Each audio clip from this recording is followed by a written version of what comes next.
Hi everyone, मैं रश्मि पवार और आप देख रहे हैं SSTO। आज पढ़ने वाले हैं the earth in the solar system, जो कि है क्लास 6 ज्योग्राफी का चैप्टर नंबर 1। तो सबसे पहले जानते हैं सेलेस्टियल बॉडीज़ के बारे में। क्या होती हैं सेलेस्टियल बॉडीज़, क्या मतलब होता है सेलेस्टियल। सेलेस्टियल का मतलब होता है आकाश से संबंधित, बॉडीज़ का मतलब होता है पिंड या वस्तु। तो सेलेस्टियल बॉडीज़ जो है उसका अर्थ हुआ ऐसे ऑब्जेक्ट्स जो कि यूनिवर्स में यानी ब्रह्मांड में पाए जाते हैं और कॉन्स्टेंटली मतलब लगातार वो घूमते रहते हैं। हर एक चीज़ जो यूनिवर्स में है वो अपने एक निश्चित मोशन में चलती रहती है। तो जो ये सेलेस्टियल बॉडीज़ या हेवनली बॉडीज़ भी जिनको बोलते हैं, ये सोलर हमारे जो है यूनिवर्स में पाए जाते हैं और स्काई में हम इन्हें देखते हैं। तो ये सभी बॉडीज़ ग्रेविटी के अंडर काम करती हैं और अपनी अपनी ऑर्बिट में मूव करती रहती हैं। What is the universe. Universe क्या होता है। आकाश में हम देखते हैं बहुत सारे ऐसे फैलाव जो कि हमें दिखाई देते हैं आकाश के अंदर, ये स्पेस कहलाता है। और वो सारी चीज़ें जो स्पेस में पाई जाती हैं वो बनाती हैं यूनिवर्स। तो यूनिवर्स का मतलब होता है वो सब कुछ जो एग्जिस्ट करता है, जिसमें होते हैं stars, planets, moons, galaxies, dust, gases and energy. ये सब चीज़ें जो हैं पाई जाती हैं यूनिवर्स में। और हम यूनिवर्स का एक बहुत छोटा सा पार्ट जो है देख पाते हैं स्काई में। हमारा जो प्लैनेट है अर्थ वो बहुत बड़ा है और रियलिटी में ये एक छोटा सा एक पार्ट है यूनिवर्स का। यूनिवर्स जिसका कोई एंड नहीं है, यानी कि ये इनफाइनाइट है और हमेशा इसका विस्तार होता रहता है। साइंटिस्ट मानते हैं कि यूनिवर्स जो है एक बड़े एक्सप्लोजन के थ्रू बना है। माना जाता है कि जो डस्ट पार्टिकल्स, गैसेस, सॉलिड्स और दूसरे एलिमेंट्स जो थे वो सब एक साथ मिले हुए थे एक बड़े फायरबॉल की तरह से। यूनिवर्स लगभग 14 बिलियन ईयर्स पहले एक्सप्लोजन के थ्रू बना है। ये बड़ी सी फायरबॉल जो थी उसके एक्सप्लोजन से बना है और इसी एक्सप्लोजन को बोलते हैं बिग बैंग।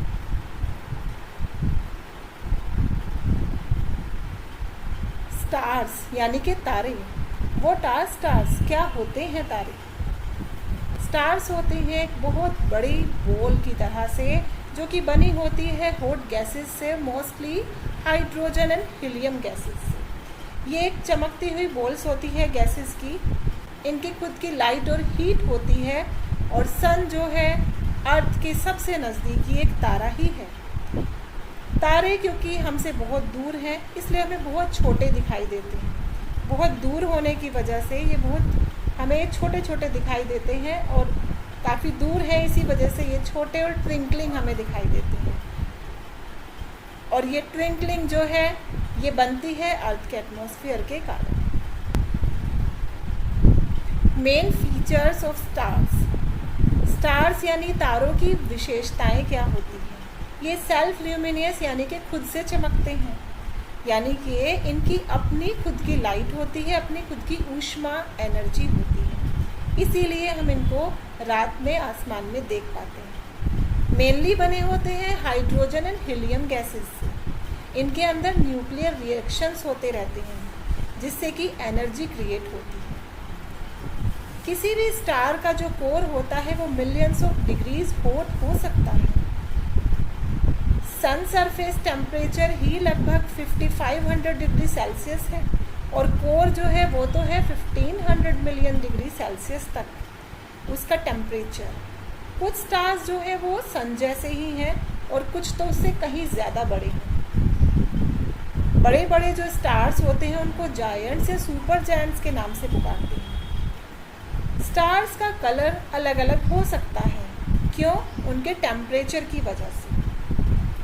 वो तारे जो सबसे ज़्यादा गर्म होते हैं वो ब्लू स्टार्स होते हैं। मीडियम हॉट जैसे कि सूर्य, ये येलो स्टार्स होते हैं। और जो लगभग उनसे अपेक्षाकृत ठंडे होते हैं वो रेड स्टार्स कहलाते हैं। तो ये मेन फीचर्स हुई स्टार्स की। नॉर्थ स्टार और पोल स्टार। नॉर्थ स्टार यानी कि ध्रुव तारा, इसका नाम तुमने सुना ही होगा। नॉर्थ स्टार क्या होता है? नॉर्थ स्टार का दूसरा नाम ही पोल स्टार है। ये एक बड़ा सा तारा है जो काफ़ी चमकीला होता है और ये अपनी जगह पर ही बना रहता है।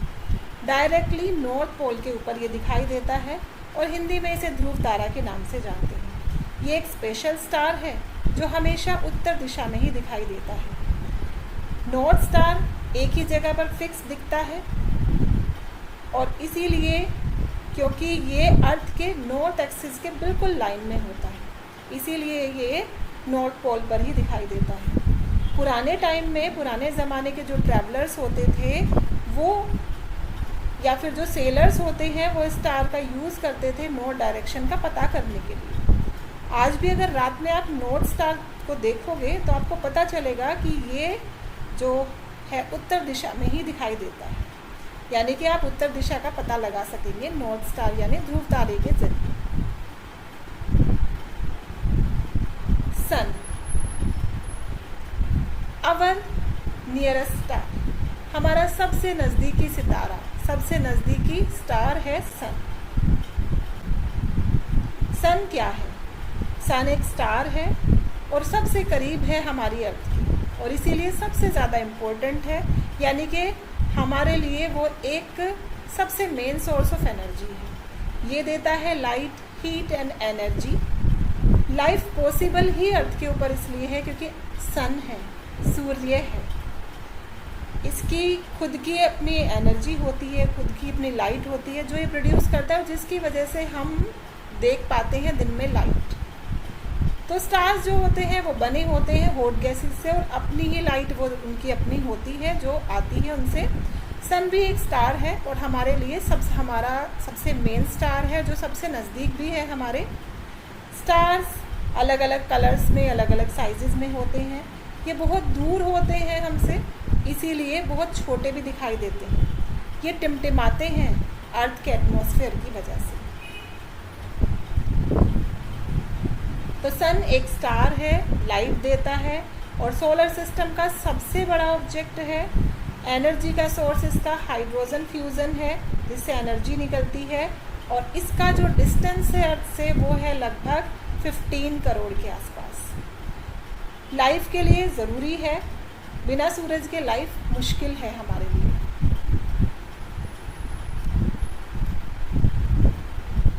What is a constellation? Constellation क्या है?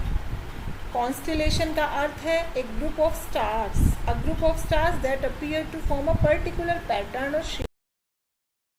कॉन्स्टेलेशन होता है वो स्टार्स का ग्रुप जिसमें कि एक पर्टिकुलर पैटर्न बनता है या फिर कोई शेप बनती है स्काई में। ये शेप किसी एनिमल की तरह हो सकती है, किसी ऑब्जेक्ट की तरह, या फिर हमारे पौराणिक जो स्टोरीज़ हैं, जो मिथ्स हैं, उनके कैरेक्टर से भी जोड़ते आए हैं लोग इनको। पुराने टाइम में लोग जो हैं उन्होंने इनको पैटर्न के अकॉर्डिंग इनको नेम दिए हैं और किसी न किसी स्टोरी से जोड़ा है। कॉन्स्टेलेशन को डायरेक्शन बताने के लिए भी यूज़ किया जाता है, जैसे सप्तऋषि कॉन्स्टेलेशन है या नॉर्थ स्टार है, इससे हमें डायरेक्शन पता चलती है। टाइम और सीजन जो हैं वो बनाने के लिए, वो बताने के लिए भी यूज़ किया जाता है कॉन्स्टेलेशन का। पुराने ज़माने के जो लोग होते थे वो कौन सा सीज़न चल रहा है वो कॉन्स्टेलेशन से ही जान जाते थे। और एस्ट्रोनॉमी में ये पैटर्न्स का यूज़ होता है स्टार्स को लोकेट करने के लिए, स्काई की मैपिंग के लिए।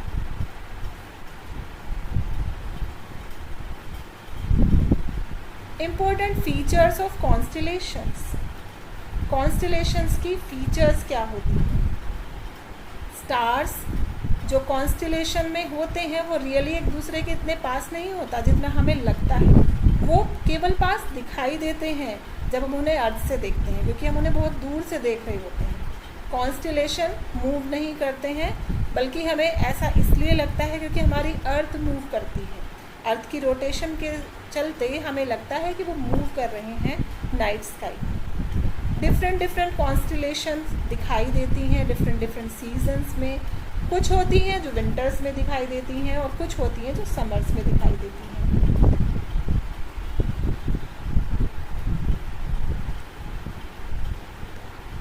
Let's make a look on famous constellations. देख लेते हैं कुछ फेमस कॉन्स्टलेशंस को। उर्सा मेजर, ये लगती है एक बिग बियर की तरह, ये एक बड़ी कड़छी की तरह, एक बड़े चमचे की तरह, और ये अपीयर होती है नॉर्दर्न स्काई में पूरे साल। ओरियन, ओरियन एक हंटर होल्डिंग अ बो, जैसे कि कोई शिकारी हाथ में कुछ अपना धनुष वगैरह लिए खड़ा हो। विंटर में ये ज़्यादातर विजिबल होता है, विंटर स्काई में। स्कॉर्पियस, स्कॉर्पियस एक स्कॉर्पियन एक बिच्छू की तरह दिखाई देता है, समर स्काई में दिखाई देता है। कैसोपिया एक डब्लू शेप्ड क्वीन की तरह दिखाई देता है, जैसे कि कोई क्वीन है वो अपने सिंहासन पर बैठी हुई है। नॉर्दर्न स्काई में विजिबल होती है ये कॉन्स्टलेशन। तो कॉन्स्टलेशन मूव नहीं करते और टोटल 88 कॉन्स्टलेशन माने जाते हैं। हर कॉन्स्टलेशन का एक पर्टिकुलर सीजन होता है जिसमें वो दिखाई देते हैं। तो कॉन्स्टलेशन क्या हुआ? कॉन्स्टलेशन होता है ग्रुप ऑफ स्टार्स। सप्तऋषि जो है वो सबसे फेमस कॉन्स्टलेशन है। इनका यूज़ किया जाता है डायरेक्शन और सीज़न और टाइम बताने के लिए, और ये स्टोरीज़ या इमेजिनेशन से जुड़े हुए होते हैं। एस्ट्रोनॉमी में इनका यूज़ स्काई मैपिंग के लिए होता है। Why are constellations important? क्यों इम्पोर्टेंट है ये? एंशियंट सेलर्स यानी कि पुराने ज़माने में जो सेलर्स थे, जो ट्रैवलर्स थे, वो डायरेक्शन का पता करने के लिए यूज़ किया करते थे कॉन्स्टलेशंस को। दूसरे स्टार्स और दूसरे प्लैनेट्स को पता करने के लिए, उनको पहचानने के लिए हेल्प मिलती है कॉन्स्टलेशन से। और एस्ट्रोनॉमी में इनका यूज़ किया जाता है स्काई मैपिंग के लिए, यानी कि स्काई को पार्ट्स में डिवाइड करके स्टडी करने के लिए। What is a Galaxy? Galaxy क्या होता है? गैलेक्सी होता है एक बहुत बड़ा ग्रुप जिसमें होते हैं तारे, गैसेस, डस्ट यानी धूल, डार्क मैटर्स जो है वो ग्रेविटी के थ्रू ये जुड़े रहते हैं गैलेक्सी में। और ये मिलियंस टू बिलियंस ईयर जो स्टार्स क्रिएट होते हैं, बनते हैं, इसके अंदर रहते हैं। यानी गैलेक्सी में होते हैं असंख्य तारे। हमारी गैलेक्सी जो कि कहलाती है द मिल्की वे, मिल्की वे यानी कि आकाश गंगा। हम जिस गैलेक्सी में रहते हैं वो कहलाती है मिल्की वे, जिसको हिंदी में बोलते हैं आकाश गंगा। जब हम रात को आकाश की तरफ देखते हैं तो वो बिल्कुल जब क्लियर हो तो हमें दिखाई देते हैं बहुत सारे स्टार्स इस मिल्की वे के अंदर, हमारी आकाश गंगा के अंदर। मिल्की वे दिखाई देती है एक ग्लोइंग बैंड की तरह, एक सफ़ेद दूधिया जो है पतली सी लाइन की तरह ये आकाश में विजिबल होती है। यही है हमारी Akash Ganga milky way. Types of galaxies, तो गैलेक्सीज के अलग अलग टाइप्स होते हैं। साइंटिस्ट मानते हैं कि गैलेक्सीज जो हैं वो अलग अलग शेप्स में हैं। उन्होंने इसमें है spiral galaxies, elliptical and irregular galaxies. Spiral galaxies ये होती हैं घुमावदार टाइप की डिस्क की तरह, जैसे कि हमारी मिल्की वे गैलेक्सी यानी कि आकाश गंगा। एलिप्टिकल गैलेक्सीज ये राउंड या ओवल शेप में होती हैं। इरेगुलर गैलेक्सीज इनका कोई अपना स्पेसिफिक शेप नहीं होता। How big are galaxies? Galaxies कितनी बड़ी होती हैं? गैलेक्सीज बहुत विशाल होती हैं। उनका साइज सिंपल कंपैरिजन नहीं हो पाता। ये मान लो कि ये इतनी बड़ी हैं, जो भी हम पृथ्वी पर चीज़ें देखते हैं उनसे कहीं ज़्यादा बड़ी। जो डिस्टेंस होता है स्पेस में उसको हम मेज़र करते हैं किसी किलोमीटर्स या माइल्स में नहीं मेज़र करते, उसको हम किसी किलोमीटर या माइल्स में नहीं नापते, क्योंकि बहुत बहुत दूर और बहुत बड़ी होती हैं। तो हम उसको नापते हैं लाइट ईयर्स में। लाइट ईयर्स मतलब वो दूरी जो लाइट एक साल में तय करती है। लाइट ट्रैवल करती है 3 लाख किलोमीटर पर सेकेंड। तो एक लाइट ईयर जो है वो उससे पता चलता है कि कितनी दूरी तय की है लाइट ने एक साल के अंदर, यानी कि इसको बोलते हैं लाइट ईयर, हिंदी में कहते हैं प्रकाश वर्ष। अदर फेमस गैलेक्सीज, तो जान लेते हैं दूसरी फेमस गैलेक्सीज के बारे में, जो है एंड्रोमेडा गैलेक्सी। हमारी मिल्की वे यानी आकाशगंगा के सबसे नज़दीकी एक बहुत बड़ी गैलेक्सी है एंड्रोमेडा गैलेक्सी। ट्रायंगुलम गैलेक्सी, ये दूसरी जो है पास वाली गैलेक्सी है, लोकल गैलेक्सी ट्रायंगुलम गैलेक्सी। तो साथ साथ कुछ इंटरेस्टिंग फैक्ट्स भी देख लेते हैं। बिलियंस ऑफ गैलेक्सीज हैं यूनिवर्स के अंदर। कुछ गैलेक्सीज इतनी दूर हैं कि उनकी लाइट को हम तक पहुंचने में मिलियंस ऑफ ईयर्स लग जाते हैं। तो गैलेक्सीज जो हैं वो कोलाइड यानी टकरा जाती हैं, टकरा सकती हैं या मर्ज हो सकती हैं टाइम के साथ। गैलेक्सीज मूव करती हैं, देखो स्पेस में मूव करती हैं और उनके पास भी स्पीड होती है। जब दो गैलेक्सीज एक दूसरे के करीब आती हैं तो उनका ग्रेविटेशनल पुल इतना स्ट्रॉन्ग होता है कि वो आपस में टकरा जाती हैं। इस प्रोसेस को कहते हैं गैलेक्सी कोलिजन, यानी आकाशगंगाओं की टक्कर हो जाना। और अगर ये एक साथ मिल जाए तो कहते हैं गैलेक्सी मर्जर, यानी कि मर्ज हो जाना टाइम के साथ साथ। What is the solar system? Solar system यानी कि सौरमंडल। क्या होता है सौरमंडल? सोलर सिस्टम, सौरमंडल फैमिली है सन की, और हर एक चीज़ जो भी होती है सोलर सिस्टम में वो इसके चारों ओर घूमती है, जिसमें होते हैं प्लैनेट्स यानी ग्रह, मून्स, उनके satellites, asteroids, comets and dwarf planets. तो वन बाय वन जानते हैं इनके बारे में। सन क्योंकि मुखिया है सोलर सिस्टम का, तो सन जो है वो सेंटर है हमारे सारे सोलर सिस्टम के प्लैनेट्स का। सन एक बिग फायर बॉल है, हॉट गैसेस से बनी है और मेन सोर्स है लाइट एंड हीट का। ये सोलर सिस्टम के सेंटर में है। सभी प्लैनेट्स रिवॉल्व करते हैं सन के अराउंड, सूर्य के चारों ओर चक्कर लगाते हैं। सभी प्लैनेट्स अपनी अपनी ऑर्बिट्स पर, अपनी अपनी कक्षाओं में घूमते रहते हैं। तो प्लैनेट्स जो हैं, द 8 प्लैनेट्स जो होते हैं वो नंबर में 8 हैं। प्लैनेट्स क्या होती हैं? प्लैनेट्स हिंदी में इनको कहते हैं ग्रह। प्लैनेट्स होती हैं लार्ज राउंड बॉडीज, यानी गोल शेप की जो चीज़ें हैं, और वो ऑर्बिट करती हैं, यानी कि घूमती हैं सन के चारों ओर। इनकी खुद की कोई लाइट नहीं होती, बल्कि सन से लाइट इनको मिलती है और वो रिफ्लेक्शन होता है। सूरज का चक्कर लगाते हैं ये सारे प्लैनेट्स। स्मूथ शेप होती है, यानी कि राउंड या स्फेरिकल शेप में होते हैं सभी प्लैनेट्स, जैसे कि हमारी अर्थ हो गई, मार्स है, वीनस है, ये सभी अब जो मैंने नीचे दिए हुए हैं लिस्टेड है, नीचे देखते हैं। नंबर 1 मरकरी जो कि सन के सबसे नज़दीक है और काफ़ी गर्म है। नंबर 2 वीनस यानी शुक्र, ये काफ़ी ब्राइट, बहुत चमकीला ग्रह है और काफ़ी गर्म है, सबसे गर्म है। नंबर 3 अर्थ यानी कि हमारा घर, अकेला ऐसा प्लैनेट जिसके ऊपर लाइफ है। नंबर 4 मार्स यानी मंगल, जिसको कहा जाता है रेड प्लैनेट या लाल ग्रह। नंबर 5 जुपिटर सोलर सिस्टम का सबसे बड़ा प्लैनेट और काफ़ी सारे इसके अपने मून्स हैं। सैटर्न ये अपने ब्यूटीफुल रिंग्स के लिए जाना जाता है।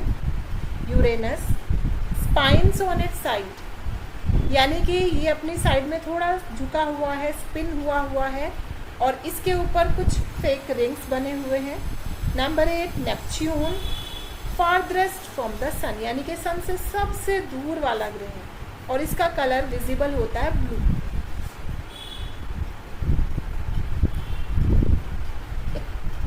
इंटरेस्टिंग से टिप देख लेते हैं जिससे कि हमें सारे प्लैनेट्स जो हैं बहुत इजीली सीक्वेंस में लर्न हो जाएंगे। ये है my very educated mother just served us noodles. तो इसको कैसे करेंगे? हम इसके हर एक लेटर से समझ सकते हैं हमारे सभी प्लैनेट्स की सीरीज को।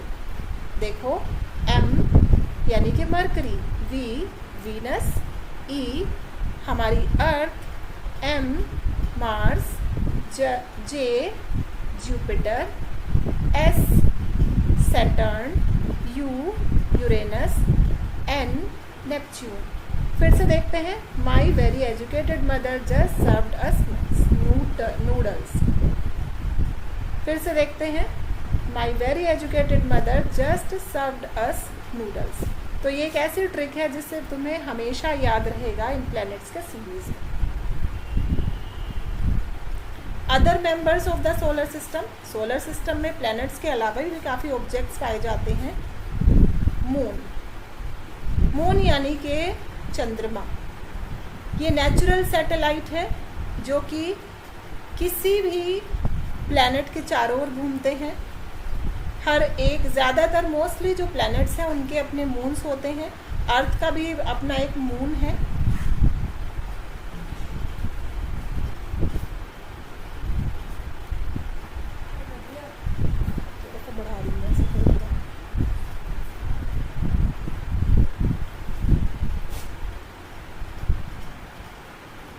तो ये जो मून्स होते हैं सैटेलाइट्स होते हैं और इनकी अपनी कोई लाइट नहीं होती है। ये प्लैनेट्स को जो लाइट मिलती है उससे ही ये चमकते हैं, यानी कि सन की लाइट से ही ये चमकते हैं। तो नेचुरल सैटेलाइट हमारा जो है वो है moon.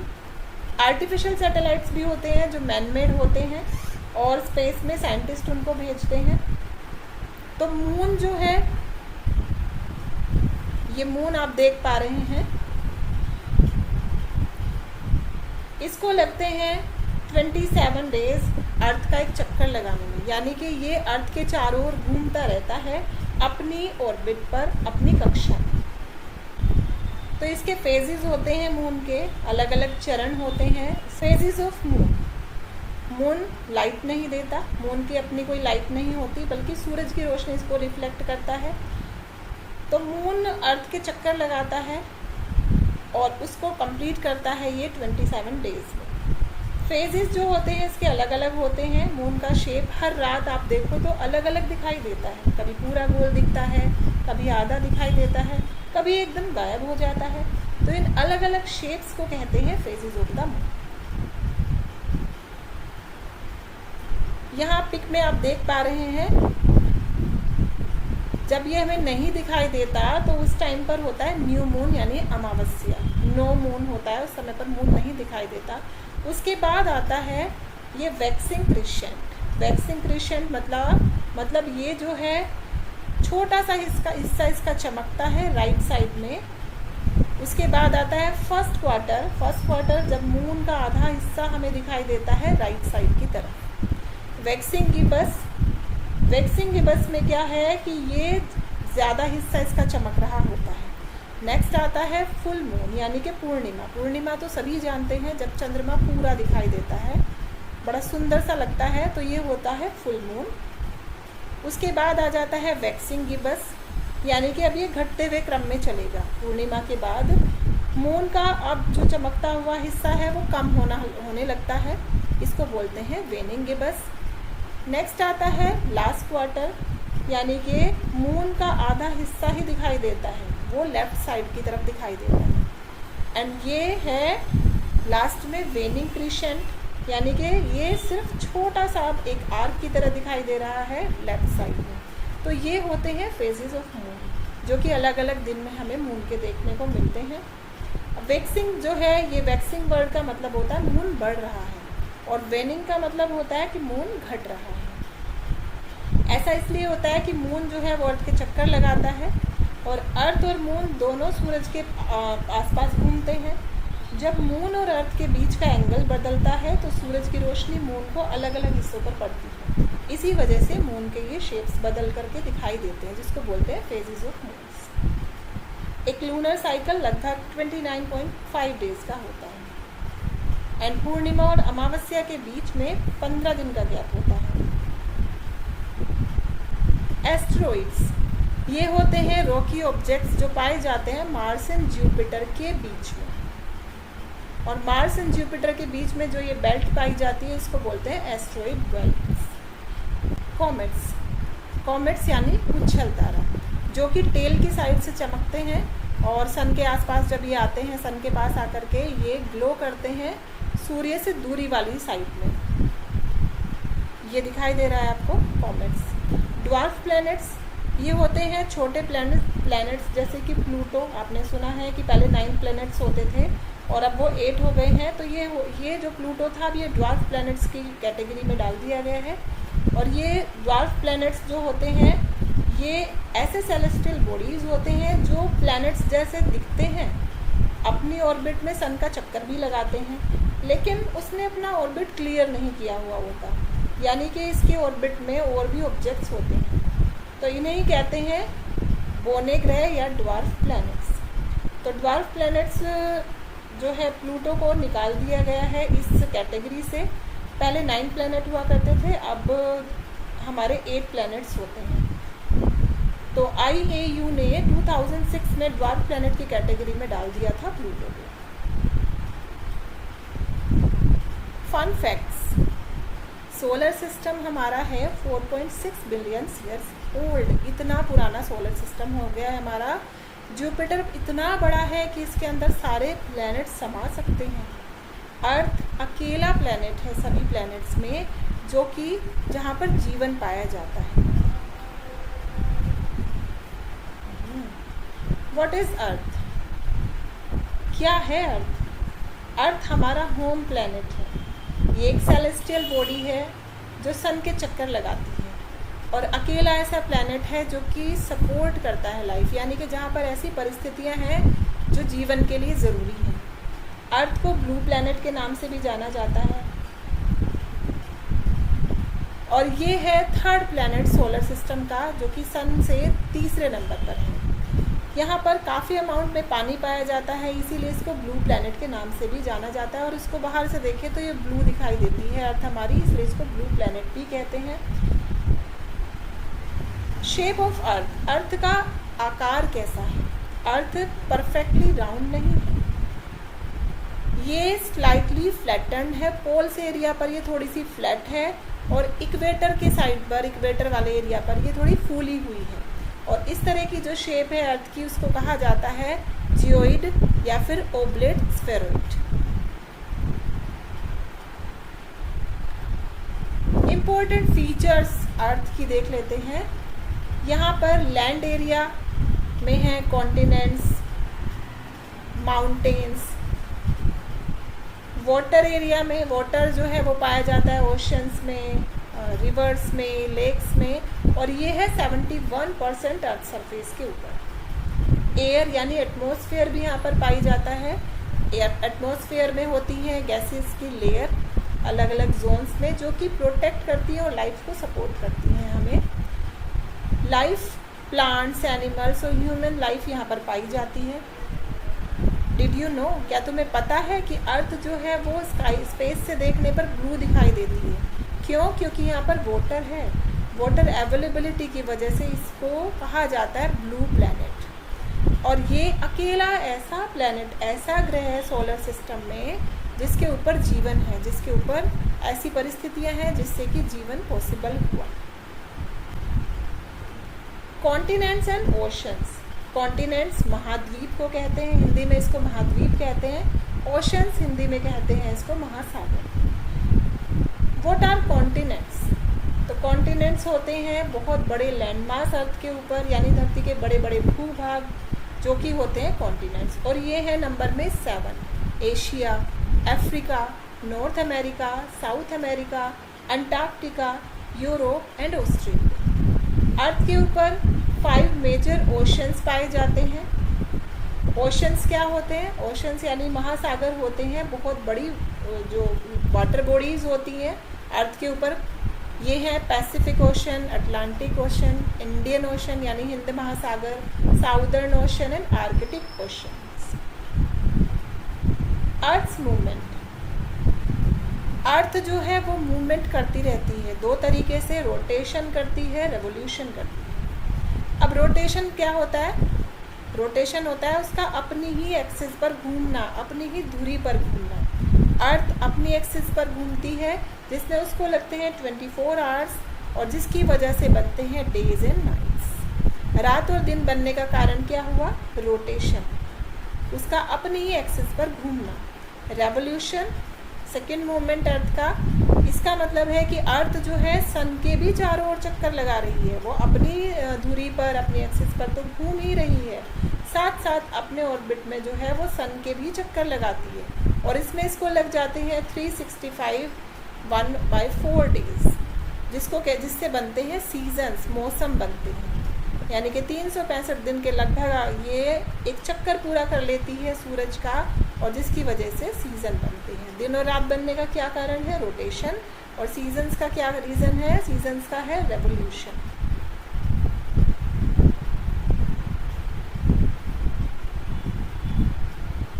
Y is earth special? Earth इतनी स्पेशल क्यों है? क्योंकि राइट डिस्टेंस है इसकी सन से, एक सही दूरी पर है ये सन से, ना बहुत ज़्यादा गर्म और ना बहुत ज़्यादा ठंडी रहती है। वाटर प्रेजेंस है, ऑक्सीजन है अवेलेबल यहाँ पर, इसीलिए ये जो है एटमॉस्फेयर क्रिएट करती है यहाँ पर।